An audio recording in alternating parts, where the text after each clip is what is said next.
what is this? I'm holding a lamp here that looks like a kerosene lamp, but it's a solar lamp. Yes, yes. So this is from our partner called D-Light Design. This lamp itself is called Kiran. Kiran means a ray of light, and it is one of our startup products. Here you can see it has a solar panel, and it has a LED light right here, and it has two settings in which you can get bright light, and you can get a slightly dimmer light, which would give you light for about say 3 to 4 hours in a really bright setting, and about 5 to 6 hours in the low setting. And here there is an indicator for charge. So what you would do is simply you would keep this lamp near the window or outside during the daytime, and at night a woman would bring it back and use it for having light.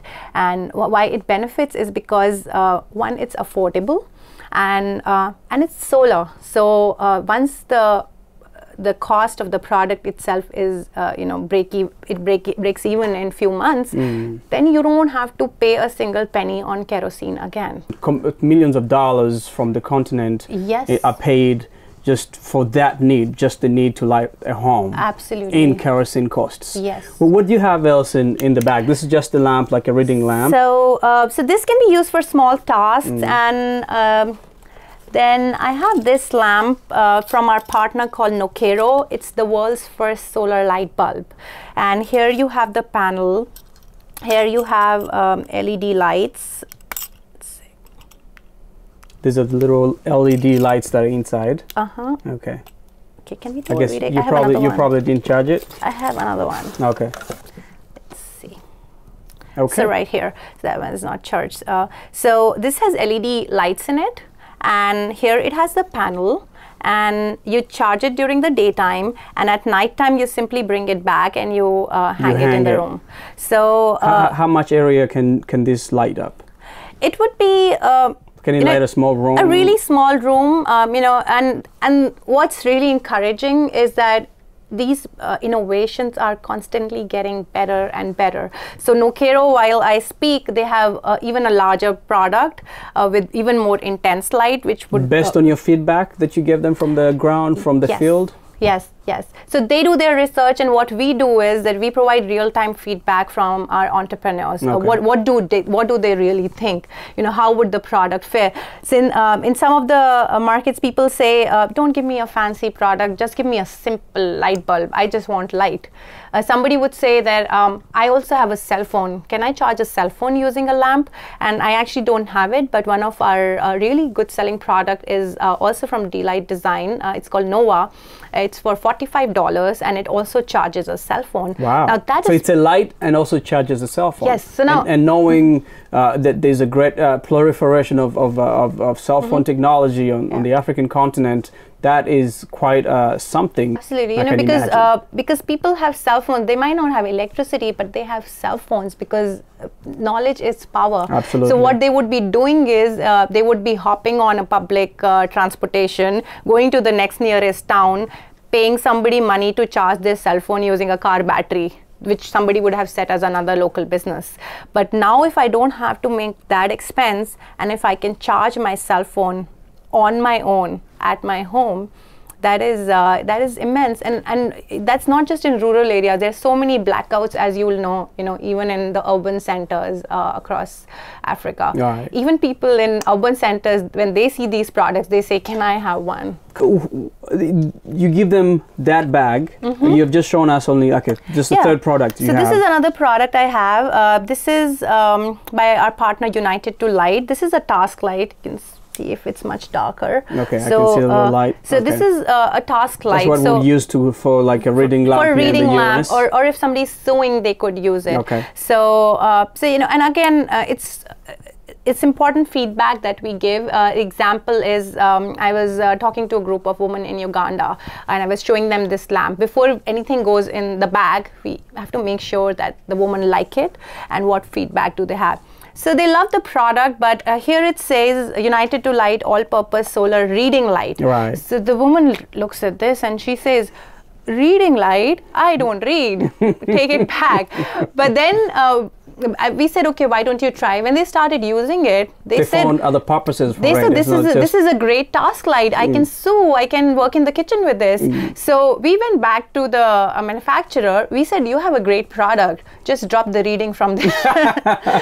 So that's not even as in that's just in the messaging, how you are conveying the message, how you are telling the customer what the product is. Now, how do you decide who becomes your distributor? I think this is going to fall down. Let's put it on the floor. But how do you decide? How do you get these women to buy into being the distributors of these commodities? So what we do is, we would go to the communities that we work with. We Solar Sister partner with established women's group. Like in Uganda, one of our key partners is the Mothers Union of Uganda. They have been working for many years, and they have a really strong grassroots women's network. Okay. So we go to them and we tell them that this is a business opportunity that we are bringing to address clean energy needs and to give an important livelihood opportunity to the woman. Now it's very important to keep repeating that message, that it's a business opportunity. We are not giving anything away for free, right? Because we really want to move away from that that aid cycle. People feeling that they need to receive aid all the time. Absolutely. So empowering them and also creating a sustainable environment. Yes. Or people having to wait for grid electricity that people have been promised for so many years. Grid is coming, but now little boys have become grandfathers and the grid hasn't come yet. Right? Still waiting. So what this really does is that it puts the power in hand of people today. That you have the power to change your destiny by adding light, hope and opportunity to your life today. So we go to the communities, we talk to the local leaders, we talk to the local women's group, we do orientation that this is the business opportunity. Then women would show interest, they would sign up, we'll give them some samples to test out for a month, we'll give them training to go and sell the products in their communities. They would come back after a month, share their experience and say, okay, I'm ready to be a Solar Sister. Absolutely. So then we do more intense training with them, how to sell the products. We do role play. So if tell me, how will you sell a product? If I'm an easy customer, how would you sell a product? That's part of the training process. Yeah. If some people won't be easy customers, no, I'm not impressed. Right. Impress me. I mean, it takes a while to buy into that. But this in itself shows something that we've been talking about. We talked about how you want women to get off of this whole idea that they will be getting things for free, but also most importantly is that this is a solution which seems very basic to a very big problem. Yes. And it seems to me that this is such a low-hanging fruit type situation where we should be saying these things. Why is it hard for people to kind of latch onto them? Why do we think in terms of let's wait for the grid 40, 50 years from now, and people are living in darkness and inhaling all these toxic fumes? I think there are two parts to it. One is policy, that our policymakers have been so focused on really some big bang invention, which would in one silver bullet will solve all the problems. And what we really need, I think, is really grassroots solutions. Grassroots solutions in which people are part of the solution and where people are not an afterthought.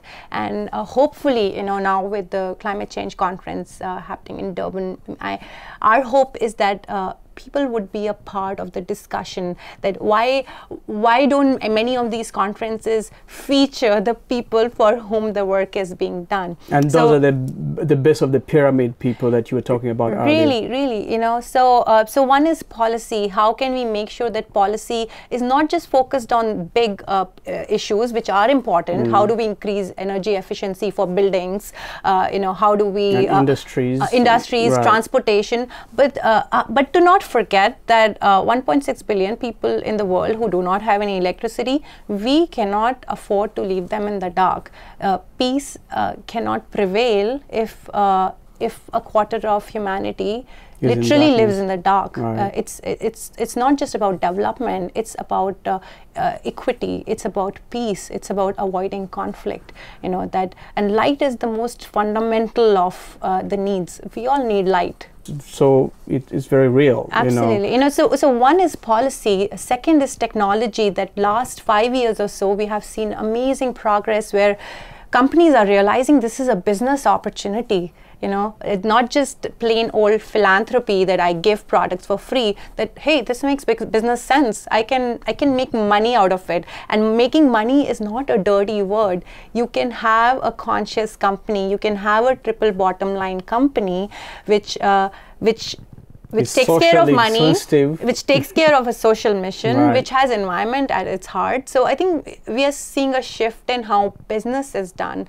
And studies are increasingly showing that companies that really succeed and prevail in future will be the ones which are not about me, but about us, Absolutely. So that's really important. And then third part is distribution.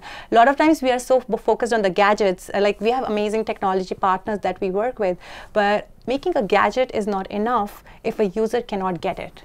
So I think that's a huge gaping hole. So the disconnect between the end user and the one producing.